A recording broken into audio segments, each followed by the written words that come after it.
This is Farm Manager 2018. So one of the features that I discovered is there's a feature called a report, and it shows income, expenses, and production. I'm sure you're going to be more interested in income.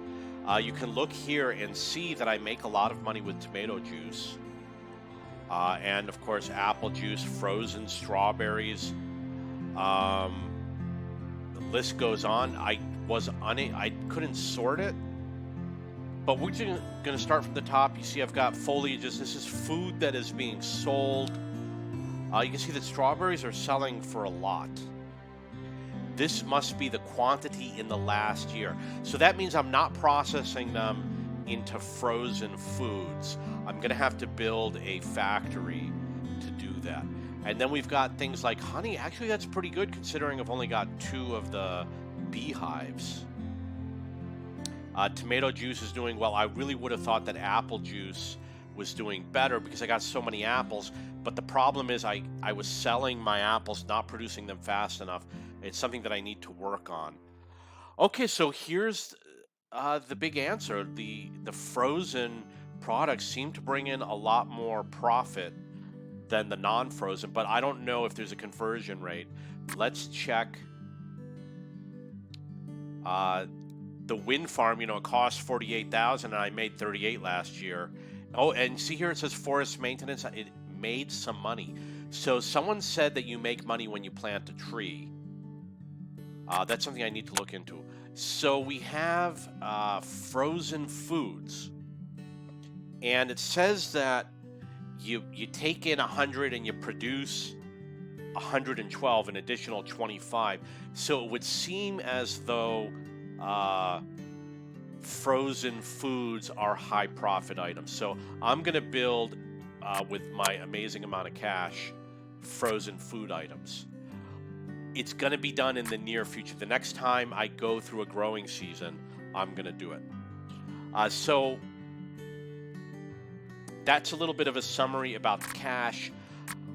Let's see if there's anything that's waiting to be sold. These I don't want to sell. Oh, it's under agrochemicals. Anything like the strawberries, I need to start processing the strawberries. The red peppers, I don't know why they haven't sold. Let's check to make sure that red pepper is on auto trade. Why am I keeping 300 red peppers? Probably to reuse the seeds. So I'll have to investigate seed manufacture. Let's see if red pepper, it is over here.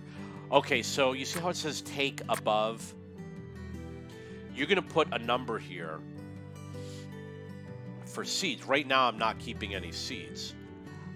And maybe 100 is too low. These are the seeds you're going to use when you replant every year.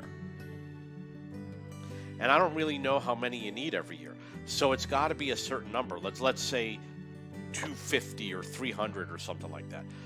I'm going to put 200, and I'm going to put it on all of them.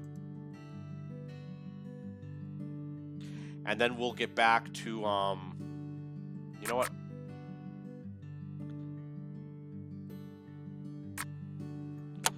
I'm going to look at the financial reports.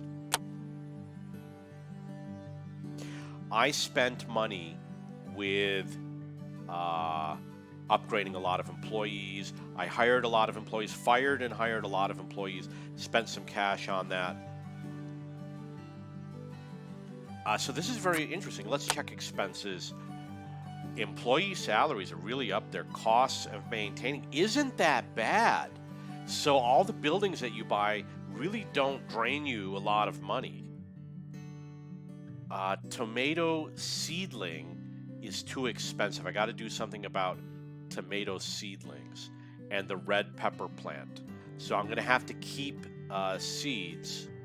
That's crazy amount of money.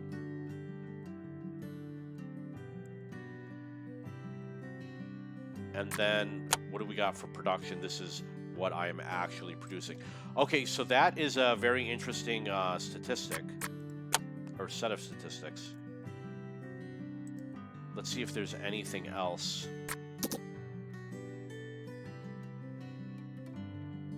That's the account history. And I really don't understand exactly how the graphs work. But last year I maxed out at 1.5. This year I got it up to 1.9. I think it's going to be even stronger next year because I added 3 or 4 juice factories. I'm producing a lot more juice.